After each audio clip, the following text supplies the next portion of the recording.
السلام علیکم ورحمۃ اللہ وبرکاتہ۔ حضرت ابوذر رضی اللہ تعالیٰ عنہ روایت کرتے ہیں کہ آپ صلی اللہ علیہ وسلم سردی کے موسم میں باہر تشریف لائے تو درختوں پر سے پتے گر رہے تھے۔ آپ صلی اللہ علیہ وسلم نے ایک ٹہنی ہاتھ میں لی تو پتے اور بھی زیادہ گرنے لگے۔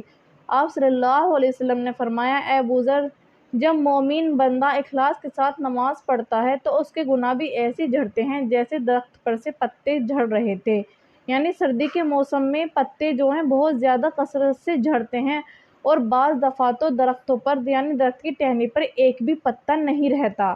تو اسی طرح آپ صلی اللہ علیہ وسلم نے ابوذر کو مخاطب کر کے فرمایا کہ ابوذر، جب بندہ اخلاص کے ساتھ نماز پڑھتا ہے تو اس کے گناہ بھی ایسے جھڑ جاتے ہیں جیسے درخت پر سے پتے گر رہے تھے اور ایک بھی گناہ نہیں رہتا۔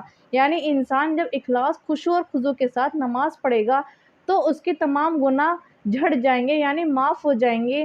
تو اللہ کے نبی نے ایک بہت ہی پیاری مثال دے کر سمجھایا تاکہ امت کو پتہ چل جائے کہ انسان کے گناہ نماز پڑھنے سے کیسے جھڑتے ہیں، کہ جیسے سردی کے موسم میں درخت پر سے پتے جھڑتے ہیں اور ایک بھی پتا نہیں رہتا بعض دفعہ، تو اسی طرح انسان کے گناہ ایسے جھڑتے ہیں جب وہ اخلاص کے ساتھ نماز پڑھتا ہے۔ لیکن ایک بات قابل لحاظ رہے، اور علماء کی تحقیق کے مطابق اور قرآن و حدیث کی بات سے پتہ چلتا ہے کہ نماز وغیرہ کی عبادت سے صرف صغیرہ گناہ معاف ہوتے ہیں، کبیرہ گناہ معاف نہیں ہوتے۔ یعنی نماز کے ساتھ ساتھ وہ توبہ استغفار کا بھی اہتمام کرے اور اس کو نہ چھوڑے۔ یعنی ہم نماز تو پڑھے ہیں لیکن ہمیں استغفار بھی پڑھنا چاہیے۔ اور استغفار کون سا پڑھنا چاہیے؟ استغفار یہ پڑھنا چاہیے، استغفر اللہ الذی لا الہ الا هو الحی القیوم واتوب الیہ۔ اگر ہم لوگوں کو یہ بھی یاد نہ رہے تو استغفر اللہ پڑھتا رہے، اٹھتے بیٹھتے چلتے پھرتے، تو انشاءاللہ اللہ تبارک و تعالی ہمارے صغیرہ کبیرہ گناہوں کو معاف فرما دیں گے۔ اللہ کے نبی نے فرمایا، انسان اگر چاہے کہ ہمیں اپنے گھر میں برکت کرانی ہے اور اپنی پریشانی کو دور ہونا ہے۔ ایک مرتبہ ایک آدمی اللہ کے نبی کے پاس آیا اور اس نے عرض کیا، اے اللہ کے نبی، میں بہت پریشان ہوں۔ اللہ کے نبی نے فرمایا، استغفار کیجیے۔ پھر ایک اور آدمی آیا، اس نے کہا، اللہ کے نبی، بارش نہیں ہو رہی ہے۔ آپ صلی اللہ علیہ وسلم نے فرمایا، استغفار کیجیے۔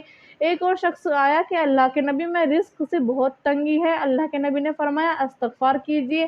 ایک شخص اور آیا کہ اللہ کے نبی، میرے کاروبار میں برکت نہیں ہوتی یا میرا کام نہیں چلتا۔ اللہ کے نبی نے فرمایا، استغفار کیجیے۔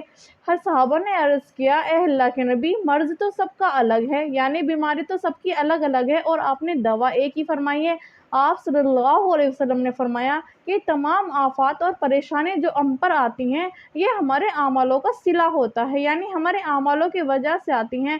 تو انسان جب گناہ کرے گا، گناہ کرنے کی وجہ سے آتی ہے، لیکن انسان جب استغفار کرے گا تو اس کے گناہ معاف ہوتے رہیں گے، تو انشاءاللہ ہماری پریشانیاں بھی دور ہوتی رہیں گی۔ اور جب بندہ گناہوں سے توبہ کرے گا، اور توبہ کرنے والے اللہ تعالیٰ کو بہت پسند ہیں۔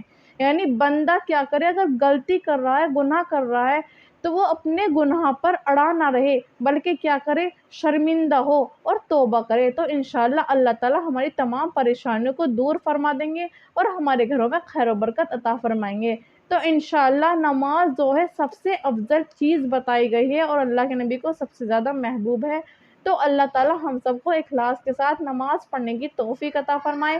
آمین ثم آمین، وآخر دعوانا ان الحمدللہ رب العالمین۔